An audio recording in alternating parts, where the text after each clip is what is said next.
Hi guys! So for today's video nga ay meron naman tayong negosyo ideas na pwede nating pagkakitaan ngayon. Mura lamang ang puhunan nito at napakadali pang gawin. Tapos di mo akalain na 3 ingredients lamang makakagawa na tayo nitong chewy choco mallows. Kaya ito na nga, i-share ko na nga sa inyo kung paano ba to gawin. Bali, ang una muna nating ingredients ay ito lamang na isang latang condensed milk na nasa 390 grams. Nakadepende na nga sa inyo mga mi kung ano ba ang brand ang gagamitin nyo. Tapos papainit-initin lang natin itong condense ng ilang seconds lamang. Saka naman natin isalin dito sa ating bowl. Tapos lalagyan naman natin ito ng 1½ cup ng cocoa powder. Bali, in-strain ko lang pala ito para mawala talaga yung mga lumps niya. At after nga natin malagay yung 1 cup ng cocoa powder ay paghalo-haluin naman natin ito. Tiyagain lang natin mga mi ang paghalo para makuha talaga natin yung tamang lapot. Tapos saka naman natin ilagay yung natirang 1/2 cup ng cocoa powder. At alam nyo ba na isa din ito sa pwedeng mabenta sa school, lalong-lalo na kung kagaya kitang business-minded. Kasi ako noon guys, since elementary, high school hanggang college, ay nagbebenta-benta na talaga ako ng kahit ano. Para naman may pangdagdag baon at talagang may panggasto sa mga luho ko, diba? At kapag nakuha na nga natin yung ganitong lapot, ay okay na to. Saka naman natin i-ready itong kakailanganin natin. Itong small plastic tub, malaking marshmallow,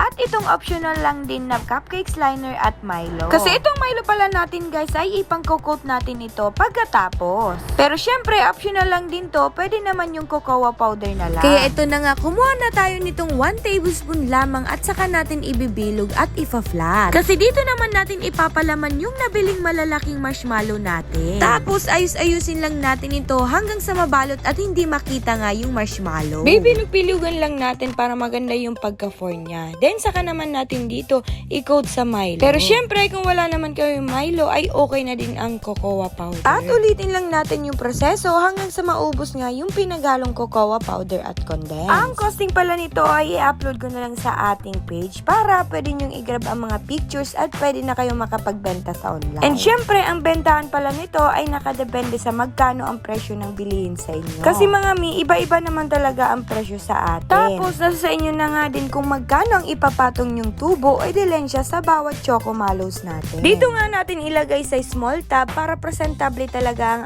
ating tinitinda. At may natira pa ang 2 na extra, tapos kinut ko lang to sa cocoa powder kaya ganyan ang itsura nila. O diba, kahit nasa video pa nga lang talaga ay nakakatakam na ito. Kasi di mo akalain na bukod sa napakadali pa nitong gawin ay masarap talaga siyang kainin na pang dessert. Tapos matutuwa pa talaga nito ang mga bata at estudyante dahil may marshmallow nga sa loob. Kaya naman kung gusto nyo nga itong itry ay itry nyo na. And follow and subscribe lang kayo para marami pa tayong negosyo ideas na pwede nating gawin. Kaya yun lang guys. Thank you for watching. Bye-bye.